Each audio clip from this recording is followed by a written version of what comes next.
মেসির জাদুকরী গোল, এগিয়ে আর্জেন্টিনা। পরপর 2 গোল বাতিল, উল্লাস করে অবাক আলজেরিয়া।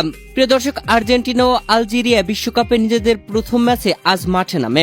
বাংলাদেশ সময় ভোরে শুরু হওয়া এই খেলায় মাঠে নেমে ম্যাচের 5তম মিনিটে লিওনেল মেসির গোল। লিওনেল মেসির এই গোলটি করে উল্লাস করতে পারেনি আর্জেন্টিনা, কেননা উল্লাস করবার আগে রেফারি জানিয়ে দেয় অফসাইড। এরপরে ভিআর চেকে স্পষ্ট করে দেওয়া হয় মেসি নিজেই অফসাইড হয়েছেন। মেসির গোল বাতিল হয়ে গেল।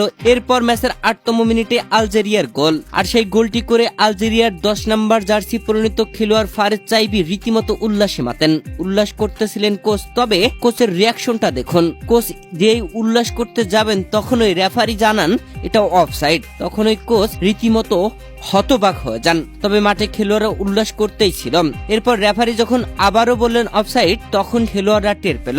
ততক্ষণ উল্লাস করছিল ঠিক মতো। পরপর 2টা গোল বাতিল হয়ে গেল। এরপরে লিওনেল মেসির জাদু।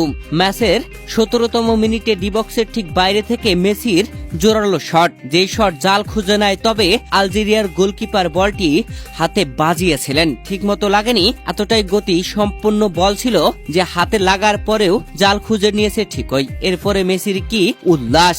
রীতিমতো উল্লাসে মেতে উঠলেন মেসি, গ্যালারিতে উঠল গর্জন। আর্জেন্টিনা 1-0 গোলে এগিয়ে গেল। প্রিয় দর্শক, প্রথমার্ধে শেষ পর্যন্ত 1-0 গোলে এগিয়ে থেকে বিরতিতে গিয়েছে আর্জেন্টিনা। লিওনেল মেসির গোলটি আপনাদের কাছে কেমন লেগেছে জানাবেন কমেন্ট করে।